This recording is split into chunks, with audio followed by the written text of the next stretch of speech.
Salut tout le monde, c'est Jacinthe Carrier, votre astrologue et créatrice des événements Magic Moon. Et là, on est désolé pour le petit retard, il y a tellement de la neige à Montréal. J'ai fini par trouver où habitait Sean à Montréal.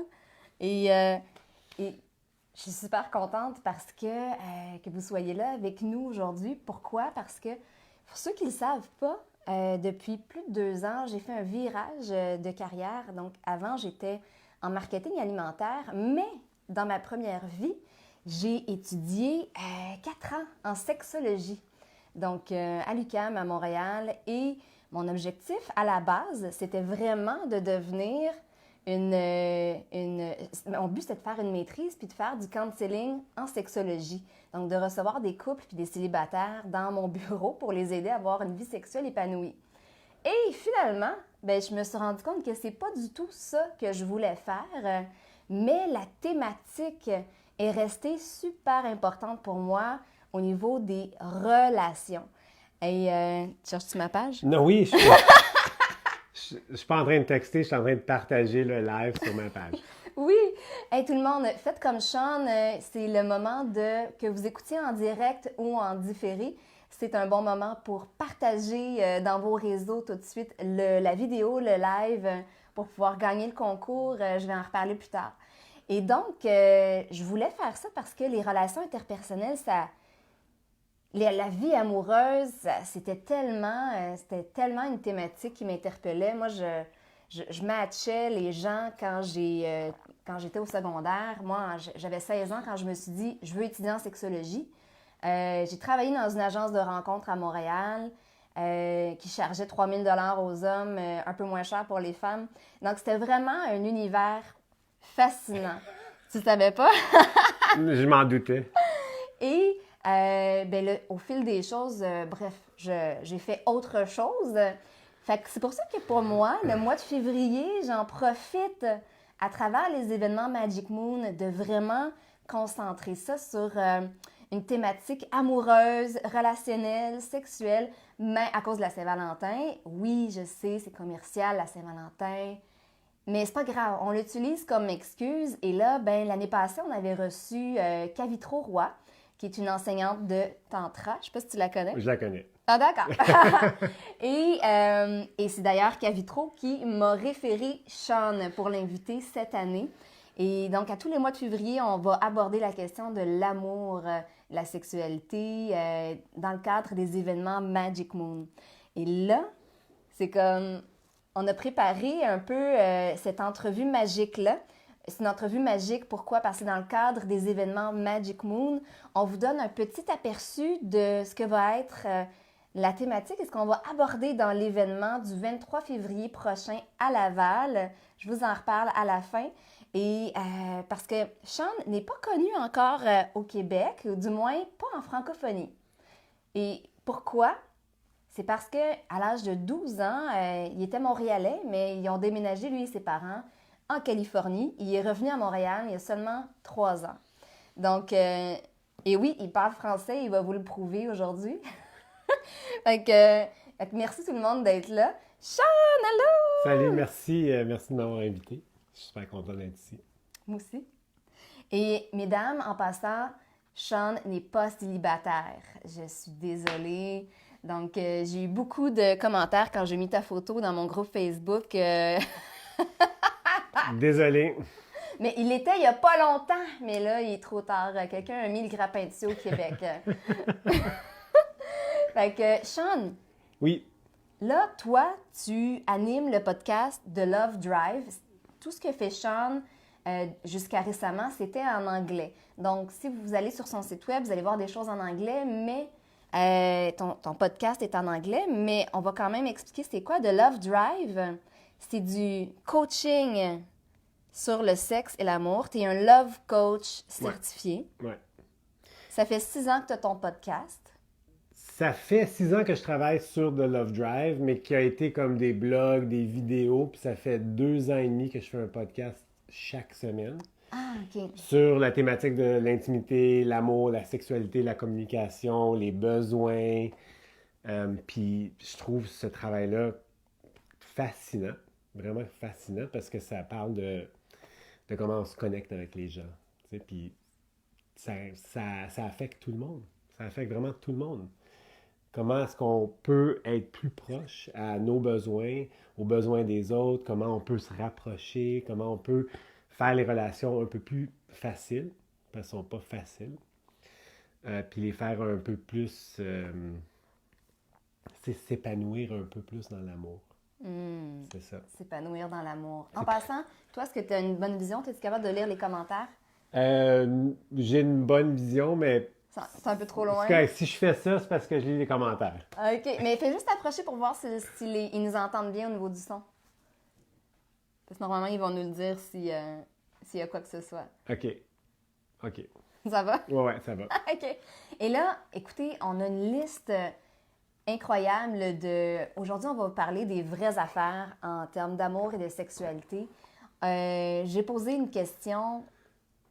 C'est quoi les vraies affaires, les tabous, les choses qu'on n'ose pas dire à son partenaire? Que vous soyez en couple ou que vous soyez célibataire, ça s'applique à vous pour vos relations passées et futures aussi. Qu'est-ce qu'on n'ose pas dire à son partenaire? Et merci à Alexine Quinn. Quinn, sur son groupe Facebook, les gens étaient transparents et ont partagé qu'est-ce qu'ils n'osaient pas dire à leur partenaire. On a une liste ici de questions réelles, vraiment excitantes, parce qu'on dit les vraies choses, sans filtre, cru, tout ce qui est tabou. Puis moi, je suis vraiment fascinée par ça, parce qu'on a tous nos jardins secrets.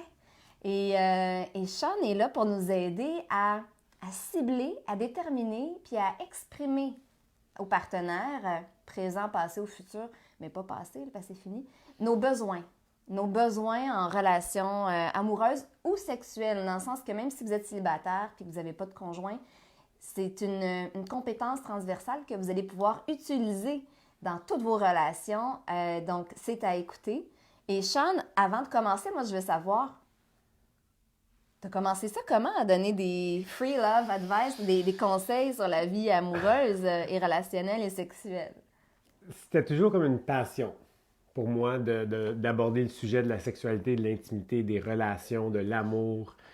C'était quelque chose que je faisais souvent avec mes amis. Je jouais comme rôle consultant, coach un peu. Mais pourquoi? Tu sais, il y a du monde qui sont doués dans le soccer, dans l'informatique, dans quelque chose. Pour moi, c'était toujours la communication. Puis le sujet, c'était l'amour et la sexualité. Tu sais, alors, je pourrais pas te dire pourquoi ça. C'est-tu parce que tu étais un homme à femme puis que tu as eu plein de relations puis tu avais tellement d'expérience que les gens venaient à toi? Non, c'était surtout pas ça. J'ai eu plein d'expériences, mais le monde venait pas à moi pour ça. C'était plus parce que j'avais comme un puits bottomless de passion sur le sujet. OK. Sujet amour, sexe. C'est vraiment, je pourrais pas te dire exactement pourquoi, mais c'est ça que je me suis dédié à ça, c'est ça que je veux faire. Je trouve, tu sais, il n'y a pas assez, il y a toujours un autre livre que je veux lire, il y a toujours une autre structure, un framework, un concept qui est lié à l'intimité et la sexualité qui me fascine. Est-ce que tu les pratiques tous dans tes relations personnelles à toi? J'essaye, mais je suis un humain comme tout le monde, puis des fois, je suis pas à la hauteur d'où je voudrais être. Mais tu es conscient. J'essaie d'être conscient. Des fois, mais avant la conscience, il y a l'inconscient. Tout à fait. Puis après, quand il y a une prise de conscience, là, tu te dis « fuck, je peux plus vraiment refaire ce que je faisais qui marchait pas. Il faut que je le fasse un peu différemment. » Parce que quand tu sais que tu es en train de faire un comportement qui ne fit pas maintenant avec la manière dont tu voudrais être, ben ça marche plus. Non. Quand tu le sais... Tu es dans un cul-de-sac. Tu as comme piqué en arrière du rideau. Tu as regardé en arrière du rideau, puis là, tu sais qu'il y a une différente manière d'agir. Alors, non, je dirais pas que je suis parfait dans mes relations, dans mes fréquentations, dans mon désir de communiquer avec pleine conscience, avec honnêteté tout le temps, mais la plupart du temps, oui. Mm-hmm. Si je vois quelque chose qui bug ou qui marche pas, ben je vais essayer, je vais y donner de l'attention, puis je vais essayer de changer le comportement. Pour répondre à la question, comment ça a tout commencé ça? Ça a vraiment commencé en arrière d'un taxi à San Francisco. Je conduisais un taxi il y a 5 ans environ. Puis c'est pas vraiment un job super le fun. Puis un ami m'a dit, peut-être tu devrais enregistrer tes conversations avec tes passagers. Alors j'ai mis des caméras, j'ai mis des micros, j'ai mis des lumières dans le taxi, puis on a commencé à parler de Oh sexualité et my d'intimité. God! C'est là Les gens acceptaient les gens acceptaient, ouais, je leur de dis, se faire enregistrer c'est dans le ça. taxi? Ouais, ouais, je leur disais Welcome to the Love Drive. Je leur donnais tu sais, là, des cartes avec des questions. Oui. Puis eux, ils choisissaient la question, puis on parlait de faire l'amour avec les menstruations ou le sexe anal, ou est-ce que la prostitution devrait être légale, toutes des questions que j'avais comme écrites sur des cartes. Puis ça, c'était le début du Love Drive. C'est pour ça, de Love Ouais, Drive, parce ouais, que je conduisais. Puis ça a juste évolué. Ça, c'était version 1. Après, il y avait des blogs. Après, il y avait des vidéos sur Facebook. Version 2, 3. Puis là, c'est sur le podcast. Puis dans ce chemin-là, j'ai reçu une formation en coaching pour que je puisse travailler plus Oui. 1-à-1 avec du monde. Puis c'est ça que couramment, je travaille 1-à-1. Puis après, je fais des workshops sur différentes thématiques d'amour et de sexualité. Est-ce que ça répond à la question? Ça répond très bien à la question. On va rentrer dans le vif du sujet. Donc, des vraies questions qu'on a posées il y a 2 jours sur un groupe Facebook. Donc, des gens qui ont eu assez d'authenticité, de transparence pour partager qu'est-ce qu'ils n'oseraient jamais, qu'est-ce qu'ils n'ont pas encore osé dire à leur partenaire, mais qu'ils aimeraient. Parce que quand on ne partage pas quelque chose puis qu'on garde ça secret pour nous, bien, on a peur d'être rejeté, on a peur de mettre fin à la relation, on a peur d'être moins aimé. Et donc, comment aborder certains sujets tabous avec notre partenaire, tabous pour nous, pour faire évoluer la relation, pour qu'elle reste authentique, pour l'enrichir. Et c'est extrêmement passionnant. Fait qu'on avait... Il y a aussi la peur d'avoir trop de besoins. Ah! Ça, c'est une grosse peur. C'est la peur d'être inadéquat. Ouais. D'avoir trop de besoins, d'être too much pour quelqu'un. Mais ça c'est lié à la peur du rejet. T'sais, si je suis trop, ça veut dire que tu vas me rejeter, on va plus être ensemble, la relation va se terminer. Je suis inadéquat. Oui. Alors, il y a aussi cette peur-là. Mais écoute, on va commencer avec la liste, puis tu pourras rebondir aussi avec ton expérience, puis ce que tu as eu comme clientèle. OK. Donc, Je suis juste un peu nerveux parce que cette liste-là, ces questions-là sont assez tough. Mais quand on rentre dans l'intimité puis l'amour, c'est tout tough. Oui, c'est ça. C'est pas des conversations qui sont faciles à avoir, mais le mécanisme de trouver le langage pour oser demander que les besoins sont comblés ou reçus, ou au moins que le monde pense à les combler, ça, tu peux prendre ça puis l'appliquer sur toutes tes relations. Relations amoureuses, amitié avec ta famille, au travail. C'est pas juste dans l'amour Non. que ça vient travailler, ça vient comme épanouir ta vie. Mais les exemples utilisés aujourd'hui sont sur l'amour. Oui, c'est ça. Fait que Sean, là, évidemment, les questions sont anonymes, OK? Donc, je vais quand même te les poser comme si c'était moi. Fait que comme ça, tu pourras me répondre. Puis si vous avez des questions à la maison, n'hésitez pas à taper, puis on va Oui, répondre aussi. exactement. Donc, on va se coller la face, puis on va venir lire... On va prioriser les questions live pour que vous pouvez avoir vos réponses, puis on va aussi faire ceux-là. Exactement. Et on va faire un deuxième live, je pense que c'est le 20 février avec Sean. Donc, si vous avez des questions, mais que vous êtes gêné de les poser en direct puis qu'on voit votre nom, écrivez-moi en privé. On pourra les utiliser pour une prochaine fois. OK, Sean. Oui. Comment j'avoue une infidélité à ma conjointe sans briser mon couple? Ouf! Tu sais, l'infidélité, c'est assez commun. Bien, c'est très commun. C'est très commun. Moi, j'ai lu des recherches que c'est les femmes qui sont un peu plus infidèles que les hommes.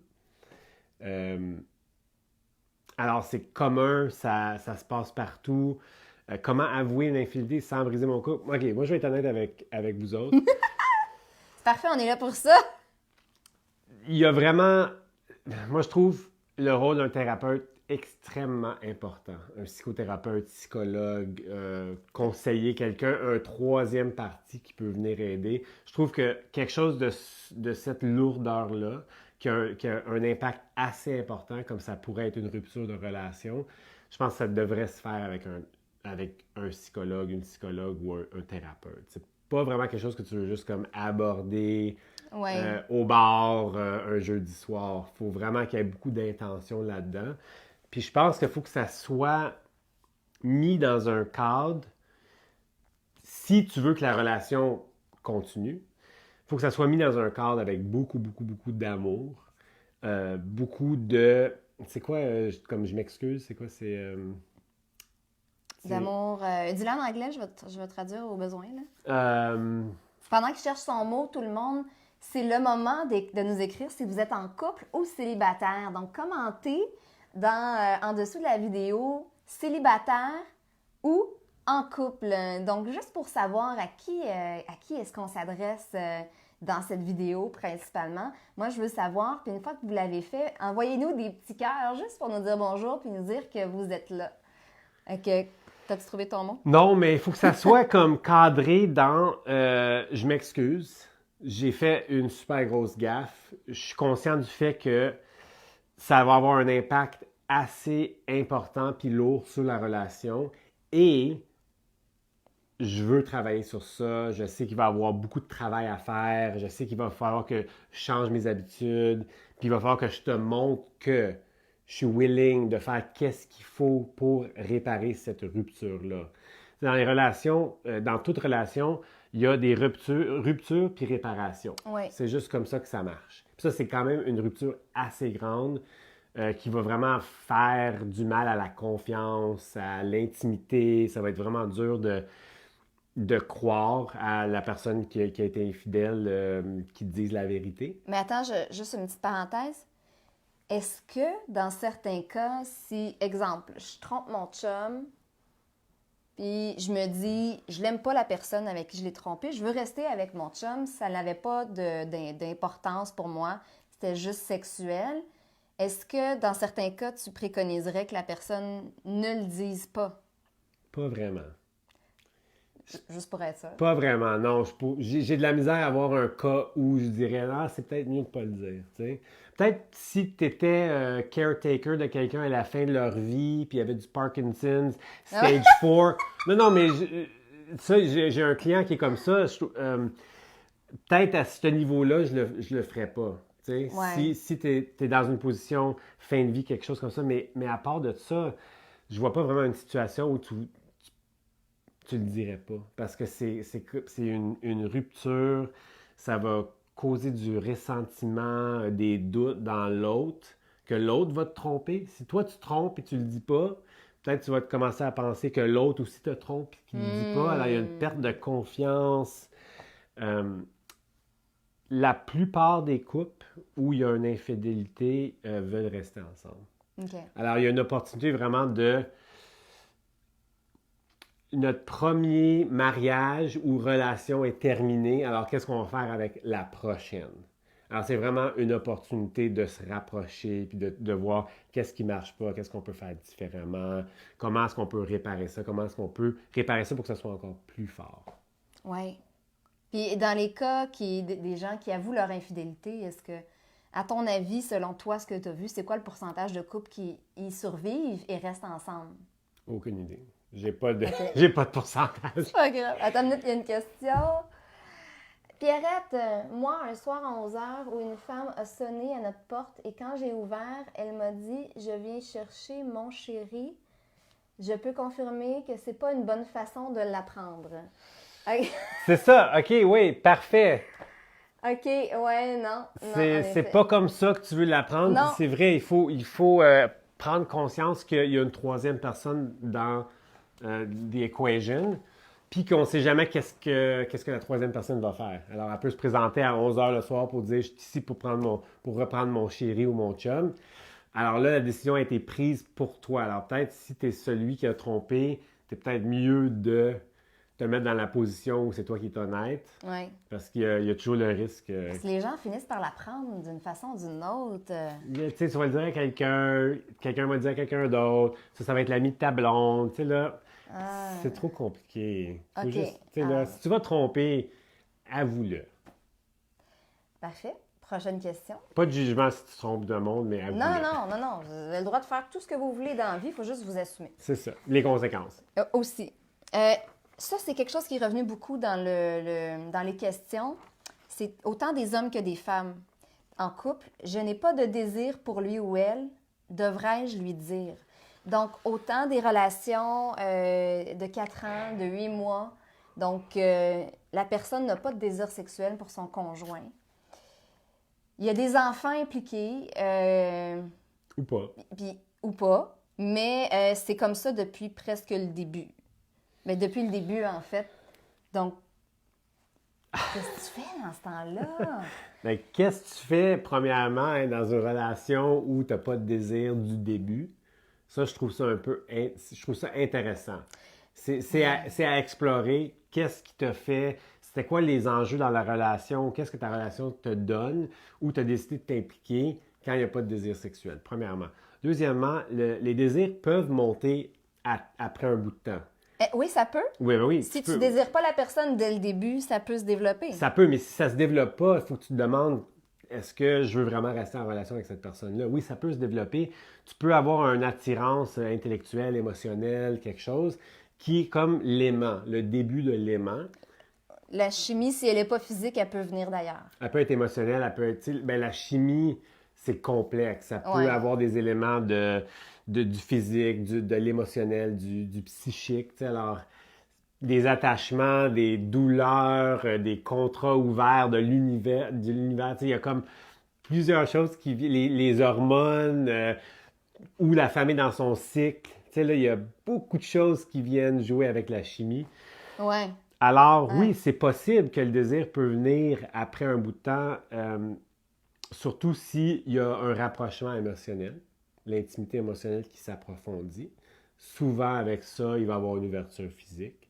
Oui, sauf que souvent, quand on entre en relation, s'il n'y a déjà pas de désir, puis qu'on a des enfants à travers ça, c'est pas une période qui favorise nécessairement le rapprochement émotionnel. Souvent, on est pogné dans la routine, s'occuper des enfants.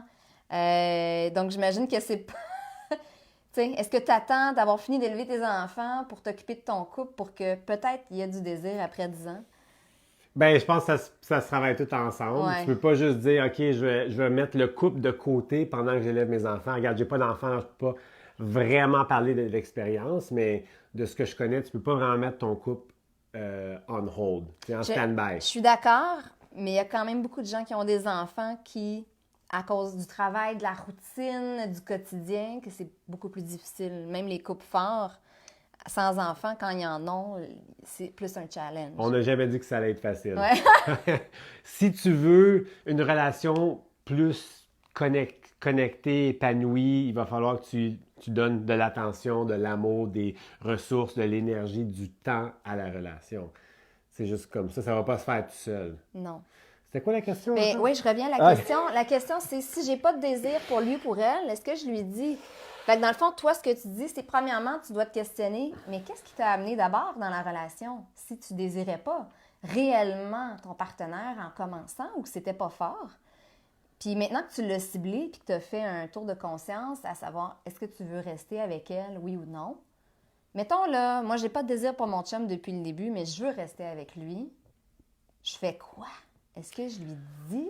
Est-ce que je vais voir un sexologue? Est-ce que j'utilise un vibrateur pendant nos relations? Tu sais, non, mais je fais des jokes. Oui, non, mais c'est pas une joke, c'est une option. Oui. C'est une option.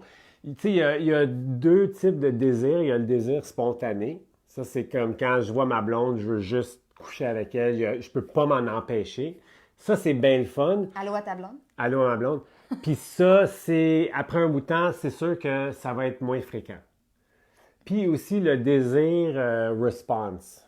Response desire. Alors comme si on commence à se masser, à se dire des petits mots d'amour, à être Les cute, préliminaires. les préliminaires à s'embrasser, le désir là peut monter. Oui.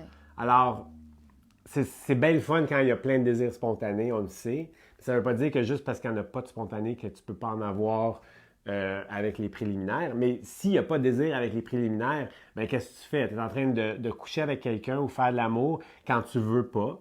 Premièrement, on peut-tu même appeler ça faire l'amour si tu ne veux pas le faire? Oui.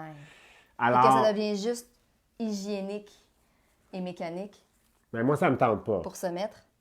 Moi, ça ne me tente pas. Moi, j'aurais de la misère à être présent dans cet engagement-là. dans cette expérience-là s'il n'y a pas de désir. Il faut qu'il y ait un désir quelque part. Tu sais, c'est comme le petit spark, quand on commence un feu, s'il n'y a pas de spark, bien, il n'y a pas de feu.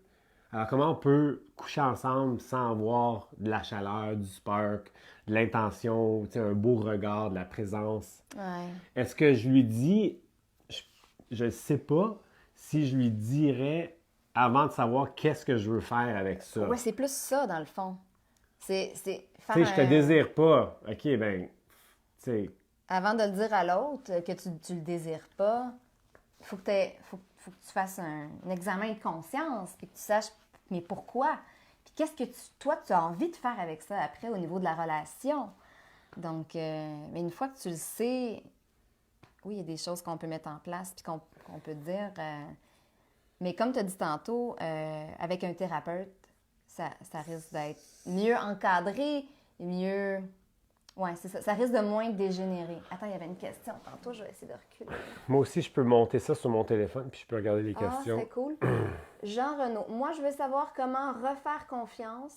J'explique, j'étais son amant de ma conjointe pendant 1 an avant qu'on soit un couple. Et là, j'ai des doutes. Avec son travail, je perds confiance. Comment regagner ma confiance? OK. Donc, ce que Jean dit, c'est que lui, il a été l'amant de sa femme actuelle pendant 1 an. Elle était en couple. Ah ouais. Elle s'est séparée et elle s'est mise en couple avec lui. Puis OK. là, je pense qu'ils ont 3 enfants. Allô, Jean? Fait que, ouais, c'est ça. Alors, je perds confiance. donc, c'est au niveau de sa confiance parce que si sa blonde actuelle, sa conjointe actuelle, a déjà trompé son ex-conjoint avec lui, Ouais. lui, il se dit, ben, elle peut faire pareil parce que. C'est vrai. C'est le risque. C'est un risque. Mais ça ne veut pas dire que ça va se passer de nouveau, parce que le monde peut changer. Souvent, c'est possible. Ouais. Mais peut-être ça serait une bonne idée d'adresser le manque de confiance avec la conjointe. Ouais. Puis d'en parler, puis de dire, regarde, c'est ça la situation. Nous, on a commencé, on était amants, t'avais un chum, là, maintenant, je suis ton chum. C'est un peu normal que j'ai un petit peu peur. Mais, tu sais, la réalité, c'est que toi aussi, t'étais responsable. Toi, t'étais le troisième. Alors, toi, t'es tombé amoureux de quelqu'un qui était déjà en relation. C'est pas le comportement le plus éthique. Alors, il y a des conséquences. Et puis pour toi, maintenant, la conséquence, c'est le manque de confiance. C'est tough. C'est super, super tough. Puis je veux pas dire que la relation est pas forte, puis amoureuse, passionnée, puis vraie. C'est juste que maintenant, il va falloir parler du manque de confiance. Puis je pense que c'est totalement un sujet qui est abordable. C'est très légitime de ta C'est part. légitime. Vraiment. Oui. Si tu as d'autres commentaires, n'hésite pas. Okay. Il faut juste en parler. Oui. Il y a Fred Rogers, peut-être les Québécois ne connaissent pas Mr. Roger, mais Mr. Roger, il n'y avait pas mon chien, il s'appelle aussi Roger. Mr. Rogers' Neighborhood, c'était une émission de publique à la télé pour les enfants. Puis Fred Rogers, il a dit que « Everything mentionable is manageable ». Alors, tout ce qu'on peut mentionner, on peut gérer. Oui, parce que si tu ne le dis pas, tu ne pourras jamais régler la question ou du moins essayer de la régler. Donc, OK.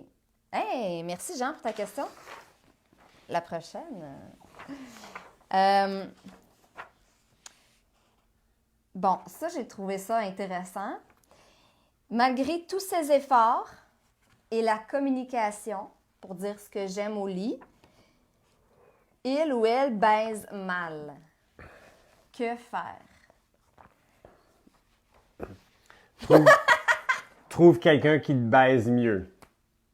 Mais là aussi, si moi, je suis avec quelqu'un, puis qu'on connecte à un niveau intellectuel, émotionnel, spirituel, c'est wow, mais qu'au lit, même si je dis, OK, touche-moi de même, fais ça, ou j'aime plus ça comme ça, puis que c'est pas, puis que c'est toujours pas vraiment bon, mais que t'as pas envie de mettre fin, tu fais quoi? Tu vas voir un sexologue ou un coach? Ben, je veux pas un dire, love coach? je veux pas dire que la réponse est toujours d'aller voir un sexologue ou un thérapeute. Mais des fois, c'est de te demander, est-ce que ça vaut la peine de continuer? OK. Parce que peut-être que cette relation-là n'est pas censée être une relation amoureuse. C'est intéressant.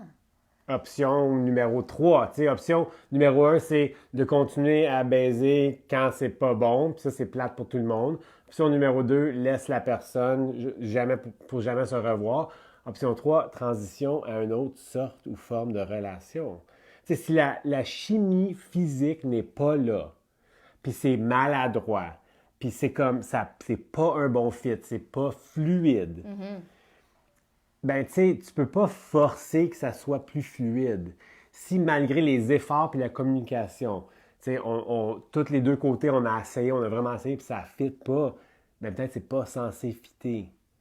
Peut-être que tu as brisé un miroir juste avant, puis que là, tu as 7 ans de bad sex. Non, c'est sûr.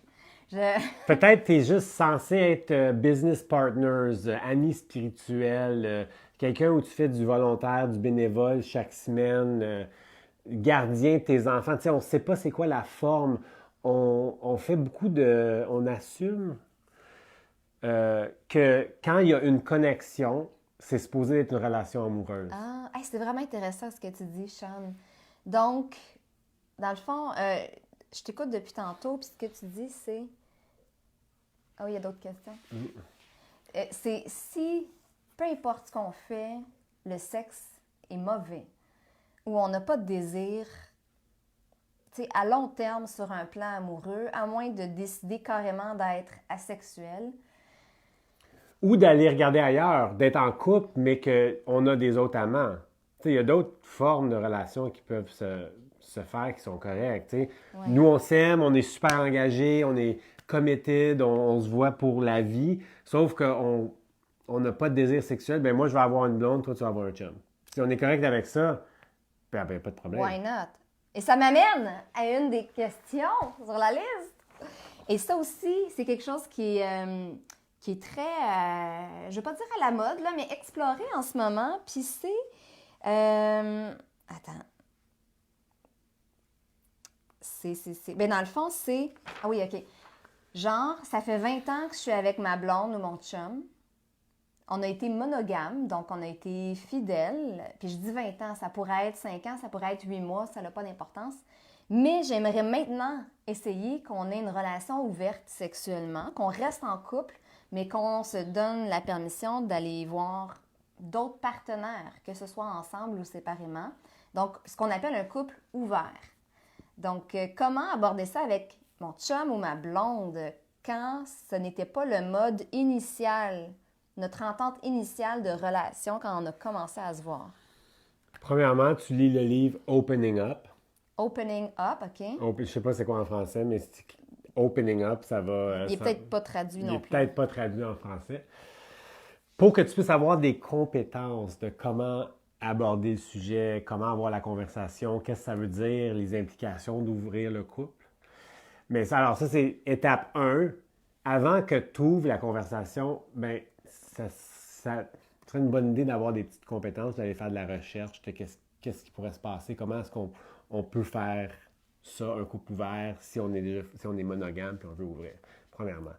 Deuxièmement, juste parce que tu veux ouvrir ton couple, ça ne veut pas dire que ça va se passer. Parce que peut-être l'autre personne va dire non. Alors, il faut être prêt à les options. Oui.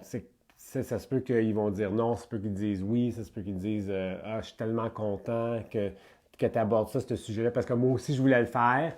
Alors, c'est bon d'oser, d'avoir la conversation, mais plus important, c'est que tu veux juste avoir une conversation sur l'opportunité ou qu'est-ce qui se passerait si on ouvrait le couple. Alors, c'est pas comme, tu sais, on s'assit puis je dis, regarde, babe, je veux ouvrir mon couple. Je veux ouvrir notre couple. Oui, c'est pas comme faut pas l'aborder comme une exigence. C'est pas une décision que moi j'ai faite. Ça se prend à deux. Ça se prend à deux, alors c'est plus comme, hey, Je sais vraiment pas comment dire ça parce que c'est super difficile à nommer, puis j'ai pas de l'expérience là-dedans, puis j'ai pas vu du monde dans mon entourage en parler, mais je suis curieux des relations ouvertes. Puis moi, j'aimerais qu'on prenne un moment, une soirée, puis qu'on en parle. Puis ça veut pas dire que je veux le faire, mais je veux avoir la conversation. Je veux savoir comment tu te sens là-dedans, qu'est-ce que tu penses. Je suis juste curieux d'avoir une conversation sur les relations ouvertes avec toi. C'est comme ça que ça s'aborde. C'est une conversation sur le sujet, pas un partage de la décision que j'ai déjà prise d'avoir un couple ouvert. Oui. Avec ça, tu peux dire, babe, je t'aime. Je dis pas que je veux être dans une relation ouverte, mais je dis que j'aimerais ça en parler. Je t'aime, je te désire. Je te désire. Je pense que la relation ouverte pourrait peut-être amener une dimension intéressante, intime à notre dynamique. J'aimerais ça t'en parler. Puis, si tu n'es pas ouverte à ça, it's OK. Ça n'a pas besoin de se passer maintenant. Je veux que tu sois confortable. Alors, il y a comme beaucoup de framing qui se passe dans je veux avoir une conversation d'un autre sujet. Mais c'est pas une décision. C'est juste est-ce qu'on peut venir ensemble puis en parler. Avoir une discussion ouverte sans avoir de pression pour que l'autre dise oui. Puis en passant, si vous faites partie de ceux ou de celles qui voudraient l'aborder comme chérie, moi je veux une relation ouverte, puis qu'il n'y a pas d'espace puis que ça ne marche pas pour vous si l'autre dit non, demandez-vous, OK, bien, qu'est-ce que vous vouliez aller chercher en ouvrant votre couple? Qu'est-ce que vous voulez aller chercher? Si c'est un problème pour vous que votre partenaire dise non, bien, ça se peut très bien que la personne ne veuille pas ouvrir le couple. Puis si ça vous frustre ou si, demandez-vous, mais OK, mais qu'est-ce que je voudrais aller nourrir en faisant ça? Je connais des gens qui ont des problèmes sexuels ou d'intimité ou de couple et qui se disent c'est peut-être une solution pour changer la dynamique ou avoir une vie sexuelle convenable. Mais demandez-vous la question si vous entrevoyez la possibilité d'avoir un couple ouvert pour soit sauver votre couple. Ouais, non. Vous allez juste entrer dans un maelstrom. J'allais juste dire, s'il y a des problèmes de couple, dans le couple, une relation ouverte, ça va rien sauver. Ouais. Ça va rien résoudre, ça va empirer les problèmes. Il faut vraiment que ça soit dans un couple avec une fondation solide, avec beaucoup d'intimité, de respect, d'écoute, de communication. C'est beaucoup de travail, une relation ouverte. Beaucoup de travail. Alors, si tu n'es pas prêt à aborder les sujets de jalousie, de ressentiment, d'être disponible à toute heure pour avoir des conversations super difficiles, à donner plein d'amour parce que ton partner se sent inadéquat, puis ça va rien réparer. C'est très confrontant, là. C'est super confrontant. C'est pour la minorité du monde. Pour la plupart du monde, ils ne sont pas équipés à faire d'avoir une relation ouverte. Je me suis dit qu'un jour, j'aimerais essayer peut-être. Ben, tu peux. Un jour, mais il faut d'abord que j'aie un chum, tu sais. Step 1, get chum. Step 2, think about open relationships. Oui, mais après plusieurs années, c'est une fois. Ben oui, avec un beau noyau. Oui, tu sais, exact. Qui est bien nourri, puis qui est sécuritaire, puis qui est rempli d'amour. Avec ça, oui, je pense que tu peux avec une belle base comme ça. Je vous en reparle rendu là. Appelle-moi. Alors, y avait-tu d'autres questions? Oui, il y avait quelque chose là. Tu veux-tu checker? Oui. Moi, je sais pas comment faire. Moi, je fais un podcast, alors je fais tout le montage. Pierrette, la maladie peut nous amener à changer, à développer autre chose, soit une grande affection, un envers l'autre, et continuer à être en amour. Donc, ce que tu dis, Pierrette, c'est que l'attirance sexuelle peut se changer en affection. Est-ce que c'est ça? J'imagine que oui. Juste pour dire que les relations changent. Oui. Puis que le désir va monter, il va fluctuer dans la relation, une relation long terme. Il va y avoir des fluctuations de désir, c'est normal. Des fois, tu vas te rapprocher, des fois, tu vas t'éloigner. Il va y avoir des situations qui vont vraiment comme être difficiles pour le couple. Peut-être des trucs de travail, trucs de maladie. Un accouchement. Un accouchement. Une dépression. Une dépression, you name it. Ouais. Alors, juste parce qu'il y a un manque de désir, ça ne veut pas dire que la relation est terminée. Ça veut juste dire que ça fluctue, puis après toi, tu peux décider si ça vaut la peine de lui donner de l'attention, de l'amour, ou est-ce que c'est comme quelque chose que tu veux plus travailler. Merci Pierrette pour ton commentaire. Ah oui, ok, attends. Ils sont tellement le fun, les questions. Ah oui, ça c'est intéressant. J'ai du désir ou des sentiments pour une autre personne en dehors de mon couple et je ne veux pas me séparer, devrais-je lui dire? Et en passant, cette question-là, on peut l'appliquer à hétérosexuel, mais dans ce cas-ci, c'est un homme qui avait posé cette question-là et sa question sous-jacente, c'était « Je suis en couple depuis je ne sais pas combien d'années, je suis bien dans mon couple, mais j'ai du désir pour un autre homme. » Tandis que le gars avait jamais exploré des relations homosexuelles dans le passé. C'est nouveau. Ah, c'est une relation hétéro. Oui. Puis lui, il y a comme un désir Oui. ou une attirance à un autre homme. Oui, c'est ça. Il aimerait explorer avec la jante masculine, sauf qu'il y a tout le côté égo d'être l'homme, puis pas de se faire... il veut pas être associé à l'étiquette homosexuelle parce qu'il l'a jamais été de sa vie, mais là, il y a du désir, puis il aimerait peut-être explorer à l'extérieur du couple. Fait que... Disons que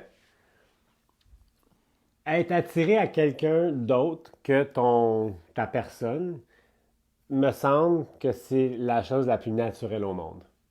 Donc, que ce soit homme ou femme, hétéro, homosexuel, peu importe. T'sais, montre-moi quelqu'un qui est en relation, qui n'est pas attiré ou qui n'a pas un désir avec quelqu'un d'autre. Je pense que c'est assez normal. Pour moi, ça l'a toujours été. En relation, j'ai toujours eu le désir d'aller connecter avec quelqu'un d'autre ou d'aller embrasser quelqu'un d'autre, coucher avec quelqu'un. Ça veut pas dire que je l'ai fait. Ça veut dire que j'ai eu une pensée comme « fuck, elle est hot celle-là », puis ça me tenterait, tu sais. Mais juste parce que tu as le désir, ça veut pas dire qu'il y a un problème dans la relation.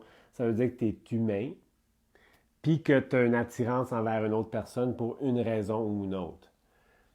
Alors, je trouve ça assez normal. Je trouve pas ça weird du tout qu'il est dans une relation hétéro puis qu'il est comme attiré envers un homme. Moi, je vois ça comme quelqu'un qui est curieux.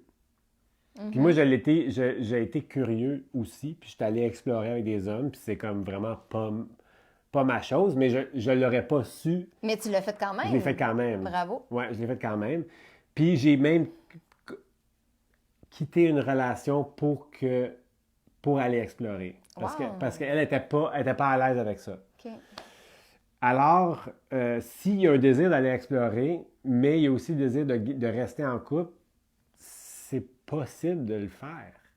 C'est possible d'avoir une relation où la conjointe de cette personne-là dit regarde, on s'aime, je comprends que tu es curieux, que tu veux aller avoir une expérience homosexuelle avec un homme.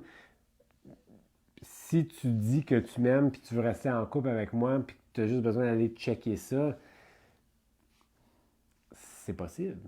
T'sais, moi, une des définitions de l'amour, c'est une extension de soi pour la croissance spirituelle de l'autre. Ça, c'est une des relations de l'amour que j'aime beaucoup, beaucoup, beaucoup. Alors, ça serait vraiment une grande extension, de laisser ton chum ou ton mari explorer un autre terrain de jeu. Avec un homme, peut-être ça c'est moins confrontant, peut-être c'est plus confrontant parce que ça veut dire que peut-être il va me laisser pour un homme, peut-être qu'il a toujours été gay. Oui, c'est ça. Peut-être qu'il a toujours été gay parce que lui, il y a ça aussi là, que c'est confrontant. C'est confrontant pour tout le monde. Moi, je suis confronté maintenant, juste d'en parler. C'est pas vrai.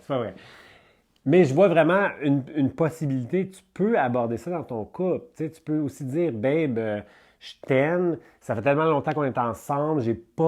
Ça me tente pas de te laisser. Là, je veux rester avec toi. On a tellement quelque chose de super beau puis précieux. Puis je veux continuer à nourrir ça. Et je veux te partager quelque chose qui est un peu troublant pour moi. C'est que je me sens attiré à Bob au travail. Là, pour une raison ou une autre, ça me tente de juste l'embrasser. Puis j'ai de la misère avec ça parce que ça vient me confronter. j'ai toujours été hétéro, là, est-ce que je suis gay? Je me demande toutes des questions. Tu sais, tu peux avoir cette conversation-là en couple. Je pense que c'est normal d'être curieux. Puis je pense que c'est super, super beau et intime de partager une vulnérabilité de ce niveau-là avec Ouais. la personne dont tu as dédié ta vie à être avec. Je trouve ça super beau. Puis c'est... C'est la confiance aussi.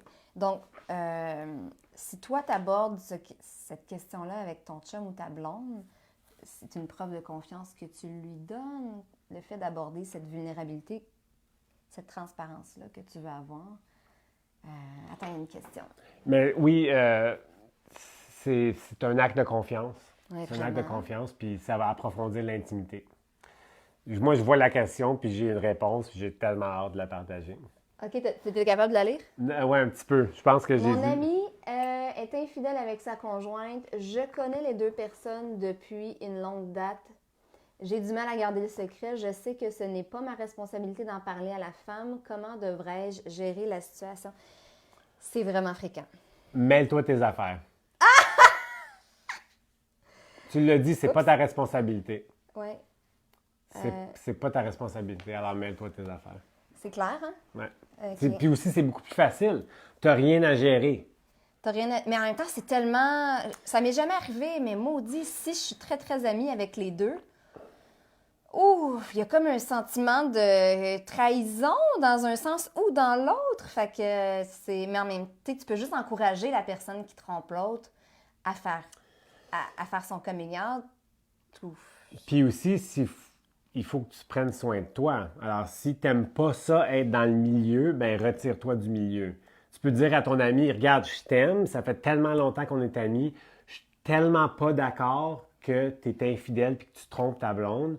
Moi, ça me tente pas de lui dire, mais je me trouve dans une situation un peu impossible. Alors, moi, je vais me retirer, je vais prendre de l'espace de notre amitié jusqu'à temps que vous dealez avec ça. Ah oui. Si tu veux pas dealer avec ça, ben la conséquence, c'est que nous, on va passer moins de temps ensemble. Alors, tu vas comme un peu perdre un ami dans le deal. Temporairement. Temporairement ou... Mais en faisant ça, ça peut aussi aider à conscientiser ton ami à se rendre compte des conséquences, puis à peut-être vouloir le dire. tu gères ça en gérant toi-même. Qu'est-ce que toi, tu peux faire pour toi, pour prendre soin de toi, mais pas te mêler des affaires d'une relation qui te concerne pas vraiment. Je comprends que c'est des amis, mais ça te concerne pas vraiment parce que t'es juste un ami. T'es pas là. T'es là. Ouais. Ah! Super tough! Hey, je voudrais pas être là-dedans! Moi non plus. Alors moi, je me retirais de ça complètement. Puis c'est le fun de prendre un break des amis. Hey, je t'aime, mais on se voit l'année prochaine. Là. Ben, ouais. 2021. Regarde, on a des petits cœurs. Ça veut dire que quelqu'un est d'accord avec nous. Ouais. Ah! Faites-nous des petits cœurs là, pour nous montrer que vous êtes encore présents. C'est le moment de partager le live dans vos réseaux sur votre page ou à un ami à qui ça pourrait faire du bien d'entendre toutes ces conversations-là puis ces questions-là. Puis, oh, attends, on voit ton doigt dans le dans l'écran. Donc, partagez le live pour aider d'autres mondes à prendre conscience ou à... C'est des sujets tabous qui sont pas souvent abordés sur la place publique. Donc, profitez-en pour taguer des amis ou pour partager en privé ou sur votre page directement. Donc, ouais. Autre question. Ah, ça, j'ai trouvé ça intéressant. Bien, ils sont toutes intéressantes, OK? Bon, la personne est célibataire. Et, bon, elle rencontre quelqu'un de nouveau, mais la personne elle-même a un passé très lourd. Donc, on peut parler de, exemple, violence conjugale, Abus sexuels. abus sexuels. J'ai été sur le BS, j'ai été même internée dans un hôpital psychiatrique pendant quelques années. Peu importe c'est quoi, j'ai un passé très lourd. Je rencontre quelqu'un de nouveau. Comment et quand lui en parler pour rester transparent avec cette personne-là qui est nouvelle, avec qui j'aimerais être en relation, sans susciter de la pitié ou faire peur? Bien, premièrement, tu n'es pas ton passé. Ça fait partie de toi, mais c'est pas l'entier. Alors, c'est des expériences qui se sont passées. moi, j'aborde des conversations difficiles quand ils montent. Alors, quand il y a une question, puis je peux pas la répondre sans dire où j'ai été violé, où j'ai été agressé, où j'ai été institutionnalisé. Alors, c'est en transparence, t'en parles quand ça monte. OK. Quand Puis, ça vient sur le sujet. ça vient sur ça. Tu sais, tu vas pas avoir une première date, puis tu vas leur dire tout ton Non, passé, non. juste parce que j'ai besoin que tu saches que, tu sais, j'ai été sur le BS, je suis encore sur le BS, j'ai toutes ces affaires-là. Tu sais, ça, c'est inadéquat. C'est inapproprié. Donc, quelqu'un qui voudrait faire preuve de vraiment beaucoup de franchise et de transparence, on lui conseille quand même pas de commencer avec sa liste de... C'est de l'intimité un peu. L'intimité, ça se construit petit à petit. Ouais, Alors ça, c'est un dévoilement un peu extrême qui va faire peur, ouais. premièrement. La deuxième partie, c'est comment le faire sans susciter de la pitié ou faire peur. Ouais, ou faire peur. Ben, tu peux pas contrôler si tu vas faire peur à quelqu'un. Sauf si tu en dévoiles trop Rapidement. trop Trop rapidement, et trop rapidement. et trop rapidement. Mais il va y avoir du monde que ça va leur faire peur. Ils vont pas être capables de dealer avec ça. Puis ça, c'est correct. C'est correct de savoir qu'il y a du monde qui sont soit pas intéressés, qui n'ont pas les capacités, qui sont pas disponibles, qui sont pas présents pour ces sortes de conversations-là, premièrement. Puis le deal, c'est d'identifier ce monde-là parce que c'est pas un bon fit pour toi. Tu sais, s'il y a du monde qui vont pas être capable de comprendre ou de te montrer euh, De la compassion, la compassion, l'empathie. empathie, compréhension, Ouais. de l'amour, ben c'est peut-être pas le genre de monde qui vont être un bon fit pour toi. Puis si, tu sais, il y a du monde qui ne savent pas comment recevoir cette information-là sans te donner un petit peu de pitié. Ouais. Ils savent pas comment juste tenir de l'espace puis dire, man, ça a dû être tellement difficile, ça. C'est comme quand tu annonces que quelqu'un est mort, mon père est mort. Tu peux pas contrôler que la personne va pas communiquer un peu de pitié ou autre sentiment. Toi, tu peux juste rester dans ta solidité et puis dire, ben, tu sais, ce que je te le partage, mais c'est pas un problème en ce moment pour moi. T'as pas à porter ça pour moi, là. Ça va bien, je me gère. Oui, puis c'est ça, juste nommer le fait que moi, en partageant ça, je cherche pas de la pitié. Non. C'est juste pour te partager une expérience que j'ai vécue, puis je veux être transparent avec toi, puis j'aime où on va ensemble, puis je voulais juste te partager ça pour tu puisses me comprendre un petit peu plus. Voilà. Hey, il y a une question. Sophie, wow, bravo pour le début de la réponse. Effectivement, ce n'est pas notre pensée ni nos situations vécues.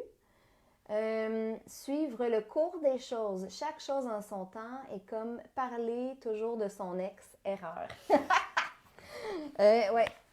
Fait que, merci Sophie pour ton intervention. Quelqu'un m'avait demandé il n'y a pas longtemps sur Instagram comment est-ce que je parle, tu sais, j'ai rencontré quelqu'un de nouveau, comment est-ce que, puis ça fait 15 ans que je suis avec mon ex, comment est-ce que je partage un petit peu de ma vie sans toujours parler de mon ex, tu sais. Puis Mais surtout si tu as été 20 ans avec ton ex. c'est ça, le fait, c'est que chaque histoire que tu vas parler, ça va être avec ton ex. Tu sais, t'es-tu déjà allé à Disneyland? Ouais, on est allé il y a 2 ans avec mon ex, tu sais. Alors, tu peux juste nommer le fait que, regarde, ça fait 20 ans que j'étais avec mon ex. Là, on se connaît, on est dans la phase de la relation où on partage des histoires, puis il faut juste que je te dise que la plupart de mes histoires, c'était avec mon ex, tu sais. Ce qui est normal. C'est normal. Alors, je ne vais pas le dire que c'est avec elle ou lui. Je vais juste te partager l'histoire. Puis, tu n'as pas besoin de me demander si c'était avec qui. C'était surtout peut-être avec eux. Tu sais. Alors, juste nommer le fait. Ça dégonfle la balloune un peu. Ben oui. Puis, c'est normal. Ça va de soi, là, quand tu as été longtemps avec quelqu'un. C'est beau.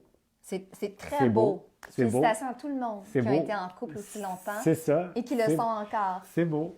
C'est beau. Puis, t'as bien fait. Peut-être. Peut-être. Prochaine question. Alors, En passant, il y a une question que j'ai pas mis, mais que je vais vous dire à la fin. C'est ta question. Non, c'est pas ma question. OK, ouais. OK. Ah oui, ça, j'ai trouvé ça différent comme question et intéressant. Donc, je désire ma partenaire ou mon partenaire sexuellement, mais si ou il perdait du poids, je la ou le désirerais encore plus.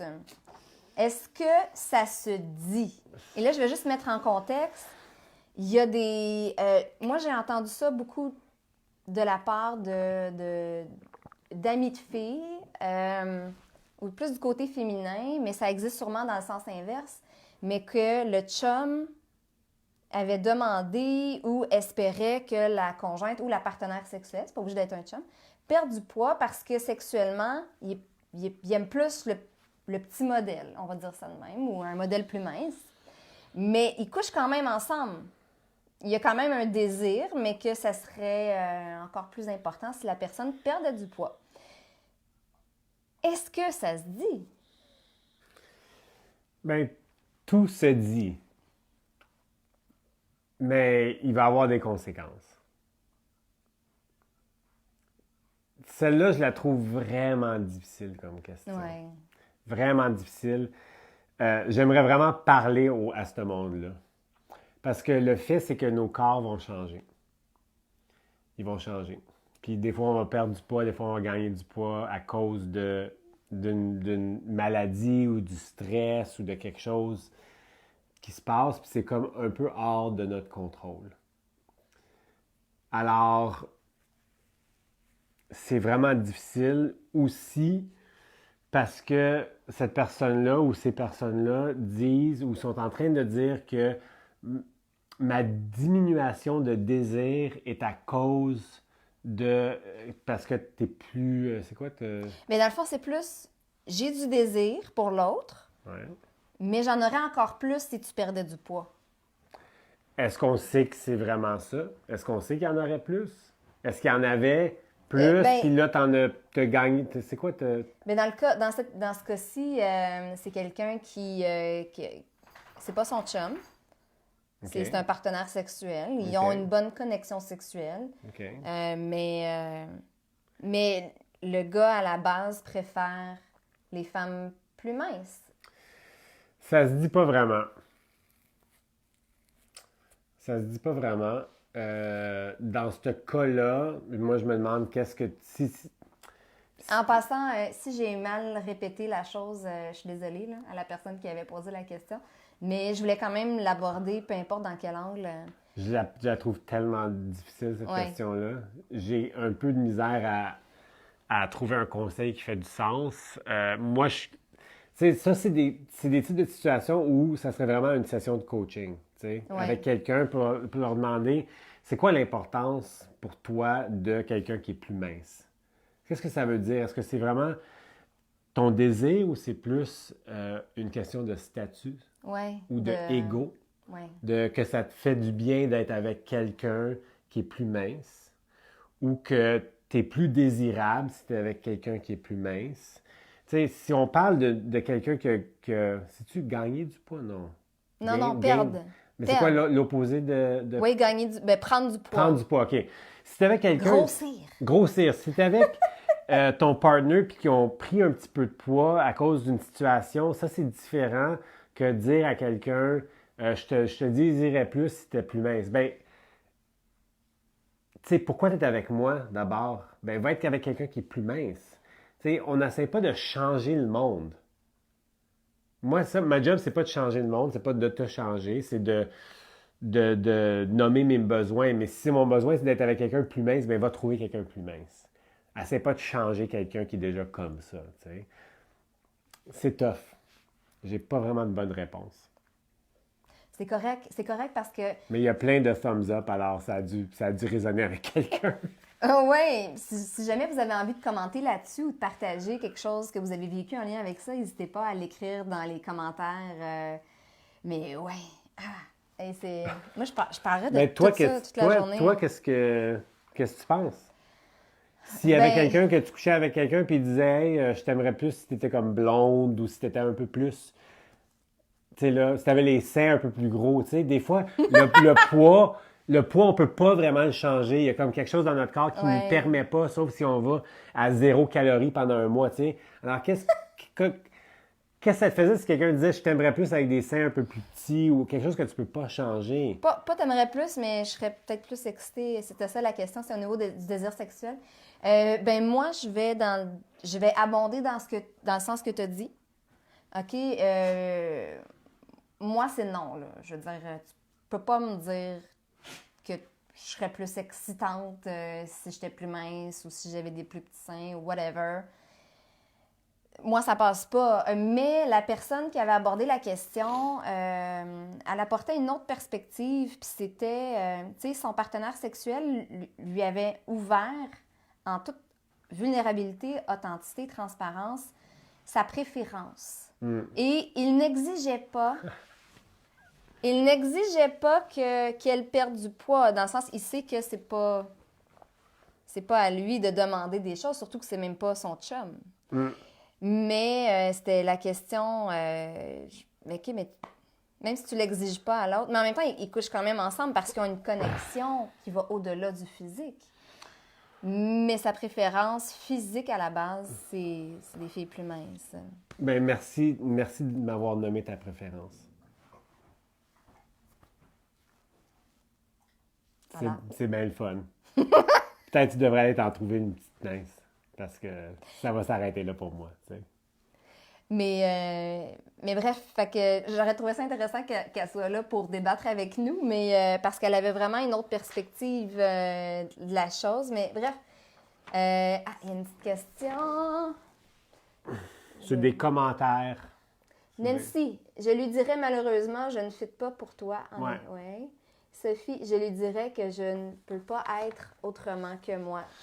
Moi, j'ai eu une date l'année passée, puis j'avais demandé, elle savait que j'étais coach d'amour, alors je trouve ça toujours une dynamique intéressante quand moi je suis en date avec quelqu'un qui sait que je suis un coach d'amour. C'est comme méta, un peu weird.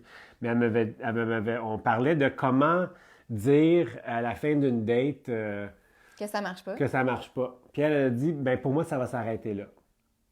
Puis j'ai trouvé ça super court, mais clair. Claire, oui. Pour moi, ça va s'arrêter là. Puis s'il y avait quelqu'un qui me disait moi j'aurais plus de désir avec toi si tu étais plus mince, mais peut-être j'y dirais ben, pour moi ça va s'arrêter là. Merci pour avoir donné ta préférence. C'est tough. Est-ce qu'il y a une dernière question avant qu'on continue? Oui.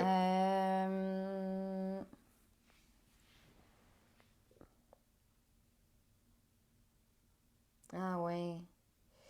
Je l'ai surpris sur un site de rencontre. Quoi faire? Ça va s'arrêter là pour moi. OK. Bon, Non, mais quand même. Attends, laisse-moi finir. OK, il y a on parle d'un couple qui a des enfants. Ça fait plusieurs années, exemple, qu'ils sont ensemble. Elle l'a surpris sur un site de rencontre. Qu'est-ce qu'elle faisait sur le site de rencontre? Qu'est-ce que le gars... Ben, c'était un gars dans ce cas-ci. Qu'est-ce que lui faisait sur le site de rencontre? Tout le monde est sur les sites de rencontre? Les deux? Non, il est juste pas elle, mais lui. OK. Donc, lui est sur un site de rencontre. OK. Fait que, ben, c'est ça, elle se demandait, ben... Puis en plus... Mais comment il y a- elle l'a trouvé sur le site de rencontre? C'est ça que je veux savoir. ça, Qu'est-ce qu'elle faisait sur le site de rencontre, elle aussi? Ça, j'ai pas le détail. Imagine les deux sont sur Tinder, puis ils se voient. J'ai pas le détail, mais admettons qu'elle est juste passée devant l'ordinateur, là, puis elle a vu quelque chose, ou que... OK. Ouais, Ou ouais. qu'elle a vu un texto. Ou un ami lui a dit « Hey, j'ai vu ton chum. Ben, peu importe. Mettons qu'elle l'a découvert vraiment par hasard, puis le chum, je pense que c'est justifié en disant ça veut rien dire, c'est juste, tu sais, je parle avec une fille comme une fois de temps en temps. Puis là, mais là, fait que ça, c'est une chose, mais là, en plus, la fille en question, à ce qui paraît, elle habite à 10 minutes de chez eux. Fait qu'elle est comme ding, ding, ding, alerte rouge. Fait que, mais lui a banalisé ça quand elle a abordé la question. Ben moi, c'est alerte rouge si elle est à 10 minutes, 10 000 ou 10 heures d'où on est. Il y a un manque de confiance, il y a une rupture. C'est comme la première question, comment comment on avoue une infidélité. Et aussi, je suis conscient du fait que maintenant, il y a vraiment une fermeture du couple complète.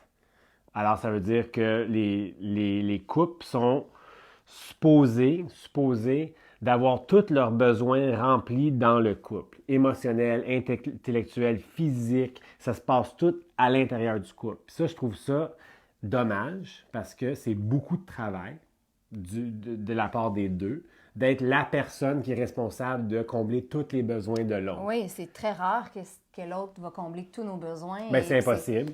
Bon, merci. OK, c'est impossible. Alors, on peut juste... On a trop de besoins comme humains qui soient tous comblés par notre conjointe. Alors, je trouve ça triste. Alors, ça veut dire qu'il y a du monde qui vont aller chercher d'autres trucs. Alors, pour cette personne-là, c'était peut-être la validation qui est encore désirable. Oui, c'est souvent ça. Mais tu peux avoir des relations qui sont émotionnelles, qui ont beaucoup d'amour, mais qui ne sont pas amoureuses. Qui viennent te combler d'autres choses que ta conjointe ou ton conjoint ne va pas te combler. Alors, si on était dans une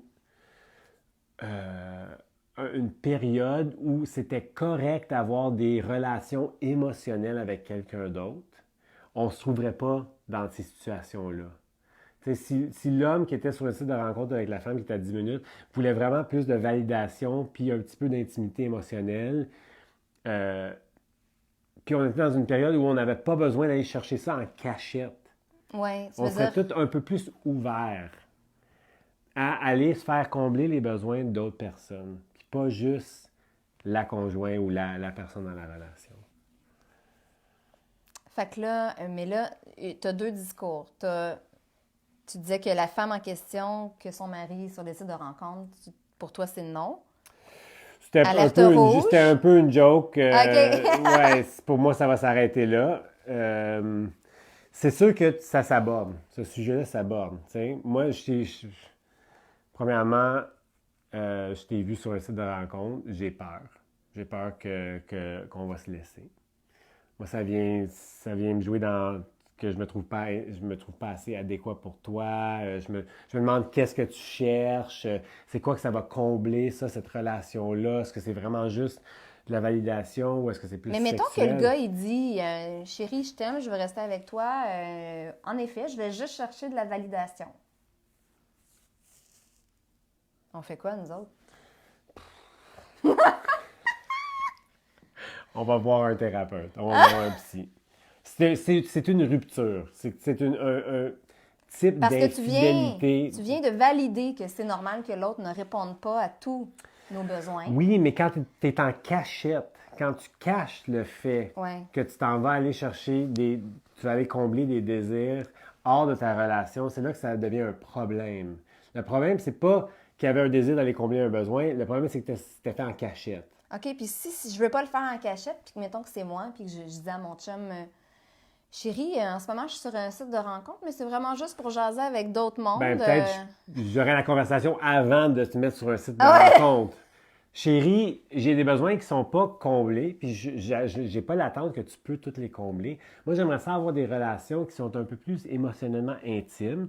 Ça ne veut pas dire que je veux coucher avec eux, mais est-ce que tu serais à l'aise que moi et mon ami John, chaque semaine, on prend une petite bière puis on jase de nos émotions? Ou des fois, on se câline. Ou, il y a des manières de créer des relations qui sont hors de la relation amoureuse, qui viennent combler des désirs que des fois la relation amoureuse va combler. Comme pour exemple, moi j'ai un ami, puis on fait souvent des sleepovers. OK. Qu'est-ce que tu veux dire? Tu vas souvent dormir chez une amie? Oui. Puis Vous dormez en cuillère? On dort en cuillère. On dort en cuillère, on se câline, on se donne des massages, puis on se partage de nos relations, de ce qui se passe dans le cœur, là, puis on est amis. Est-ce que vous faites des cuillères tout nues ou en pyjama? Elle est en pyjama, moi je suis tout nu, parce que moi je dors toujours tout nu. Puis ta blonde est d'accord? Ouais. Wow! OK. Je suis impressionnée. Il va falloir que j'y parle de ça. Attends, je pense qu'il y avait des questions. Merci à vous deux, c'est super intéressant. Merci Sophie. Bonjour à vous deux. Karine Deneau. En ce qui concerne être en couple longtemps, c'est hot. si seulement les deux partenaires peuvent être qui ils sont pour vrai. J'ai été en couple 25 ans et dans les dernières années, je m'étais perdue de vue. Erreur. Alors, bravo à ceux qui sont en couple depuis longtemps et qui se respectent, qui ne se perdent pas, en effet. OK. Fait que là, c'est intéressant. Merci, Karine, pour ton commentaire, en effet. L'exemple que tu viens de donner est vraiment, je pense qu'il serait vraiment confrontant pour beaucoup de gens en général. La plupart. Oui, Ouais. la plupart. Parce que juste le fait d'avoir un ami gars ou un ami fille en dehors du couple, qu'on voit régulièrement, est souvent confrontant pour les gens. Fait que, imagine, toi, tu dors en cuillère tout nu, vous faites des massages à ton ami de fille. Fait que c'est ça. Ben, Tu as eu la discussion avec elle, ta blonde? Ou pas encore? Il y a un élément de confiance. Ah, allô, le chien. Ça, c'est Roger. Il y a un élément de confiance. Puis nous, on s'est parlé avant qu'elle parte en voyage. Est-ce qu'il vient nous dire que le live doit se terminer bientôt? Oui, bientôt, il va falloir qu'elle aille dehors. Puis on s'est parlé du fait que on n'est pas dans une relation ouverte, mais s'il y a un désir d'aller connecter avec quelqu'un, que ça se fait avec de l'amour, de l'intention, du respect pour le couple, puis que ça vient nourrir nous individuellement. Oui. Puis que de la confiance, ça ne veut pas dire qu'on ne veut pas être ensemble si ça se passe. Alors pour moi, ça rentre dans ce cadre-là de, moi, ça me tente d'avoir un sleepover avec mon ami, on se donne des massages, il n'y a rien d'inapproprié, ouais, Roger donne la patte, il n'y a rien d'inapproprié là-dedans. Puis que s'il y a un désir au-delà de ça, quelque chose de plus comme physique ou sexuel, qu'on en parle. OK. Alors, il faut vraiment avoir une base de confiance, puis moi puis ma blonde, on a ça. On se fait confiance. OK. Ouais. Alors, ne faites pas ça. Ne dormez pas tout nu en cuillère avec votre meilleur ami du sexe opposé si votre couple n'est pas déjà solide. Puis si t'en as, tu sais, c'est dans notre entente que c'est correct de faire ça, mais on n'a pas précisé. Ça, c'est les trucs que tu peux faire, ça, c'est les trucs que tu peux pas faire, mais c'est tout cadré dans le respect. Oui. Alors, il y a tellement de choses qu'on peut aborder. Tu veux-tu lire la question qui vient d'arriver? Je pense que la communication est primordiale dans un couple, notamment pour valider la confiance des deux conjoints l'un dans l'autre. Mais c'est mon message primordial, c'est qu'il faut en parler. Tout à fait. Il faut en parler. Merci, Sean. Ben oui, ça fait plaisir. Alors là, on pourrait tellement en parler longtemps. On va se faire on va vous refaire une autre séance de coaching en direct avec Sean, le Love Coach, le 20 février. Je vais vous revenir là-dessus. Et là, il y a un super concours si vous voulez gagner votre paire de billets pour participer au prochain événement Magic Moon qui va avoir lieu le 23 février prochain à Laval, collé sur le métro Montmorency à Laval. C'est à la salle Claude Legault du Cégep Montmorency. Et vous devez, numéro 1, taguer des amis en dessous pour qu'ils voient la vidéo. Numéro 2, vous devez partager ce live-là sur votre page avec un petit commentaire en haut. Puis numéro 3, vous devez liker, aimer la page, ma page Jacinthe Carrier. Et moi, parmi les gens qui vont avoir fait ces 3 étapes-là, je vais faire un tirage vendredi le 14 février de tous les gens qui vont avoir partagé, tagué, liké. Et vous allez pouvoir gagner votre paire de billets pour l'événement Magic Moon sur la thématique amoureuse. Donc, le thème, c'est créer sa vie amoureuse en pleine conscience. Et avec Sean, c'est notre invité magique du mois pour le mois de l'amour de la Saint-Valentin. Ouais. Il est super beau, fin ton chien en passant. C'est... Oui! Oh, OK, cute. Il a envie d'être dans le live. Donc, le tirage va se faire vendredi, le 14 février. Et qu'est-ce qu'on va faire avec Sean le 23 février, la semaine d'après, directement en personne? On va... Bien, je vais te laisser le dire. On va parler de besoins. On va aller préciser c'est quoi les besoins dans une relation importante pour toi, soit intime, familiale, amicale, que si tu demandais que ce besoin a été comblé, ça va changer la relation pour le mieux. Ça va te rendre plus connecté, plus épanoui, plus en amour avec cette personne-là. Puis tu peux être en amour avec des amis. Tu peux être en amour avec ta famille. Alors, comment amener plus d'amour, d'intention dans tes relations, dans toutes tes relations? Et on va poursuivre avec un rituel de nouvelle lune en poisson pour manifester la vie amoureuse de ses rêves. Qu'on soit célibataire ou en couple, c'est vraiment un événement pour vous. Donc, on mixe spiritualité et croissance personnelle en lien avec l'amour et avec Sean. Et donc, tirage vendredi, partagez, taguez, likez pour gagner vos billets. Si vous avez déjà acheté vos billets et que vous gagnez, je vous rembourse, n'ayez crainte. Il me semble que je voulais vous dire autre chose. Sean, où est-ce qu'on peut te rejoindre pour ceux qui sont bilingues ou qui veulent avoir du coaching même en français?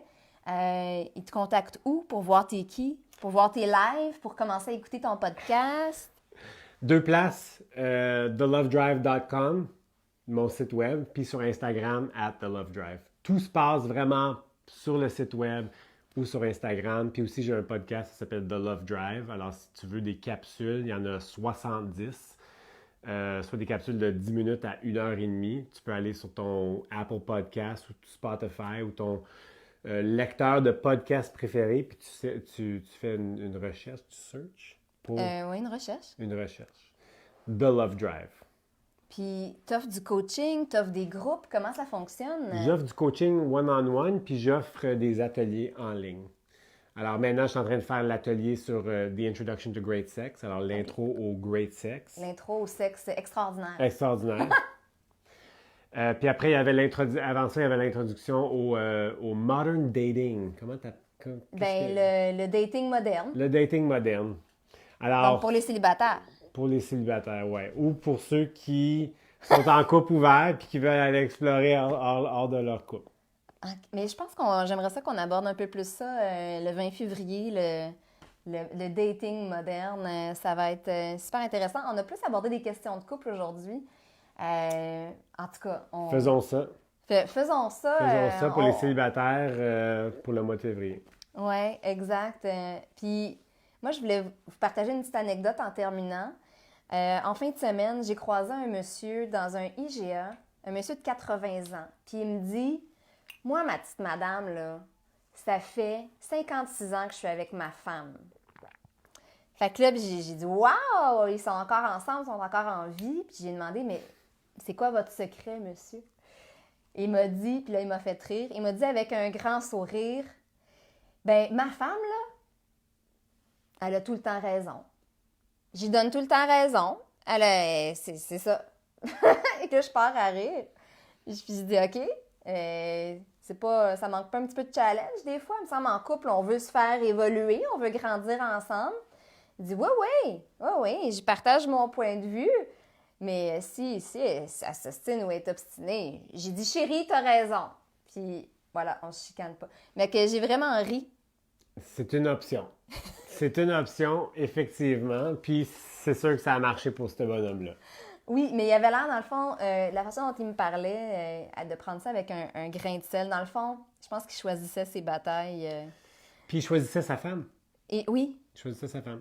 Oui. Fait que, as-tu une dernière question en terminant? Yes, merci à vous deux. Allô Guylaine, allô Christine. Fait que, merci tout le monde d'avoir été là. On se revoit très prochainement dans un autre épisode d'une entrevue magique avec Sean le 20 février. Le 23 en direct avec nous deux dans un événement Magic Moon à Laval. Vous avez le lien pour acheter vos billets. Attention, vos billets magiques, vous pouvez les avoir avec le code promo 35 magique avec un C, c'est écrit. Quand vous rentrez le code promo, vous avez votre billet à 35 $ au lieu de 50 $ à la porte. Et c'est un événement qui dure tout l'après-midi, là, donc vous êtes avec nous de 13h30 jusqu'à 17h. C'est vraiment wow. Moi, j'ai très hâte à ce moment-là. OK, merci, Sean. Moi aussi, merci à toi. As-tu un mot de la fin? Il faut oser. Oser. Il faut oser. On va apprendre le 23 comment oser, comment nommer ses besoins. Mais attends pas jusqu'au 23. C'était quelque chose qu'il faut en parler, ben ose d'en parler. Puis c'est le courage qui est plus important que les mots exacts. Oui. On va faire ça de façon structurée. Le 23, on va se pratiquer. Ça va être super intéressant. Fait que, merci tout le monde d'avoir été là. Bon après-midi. Ciao!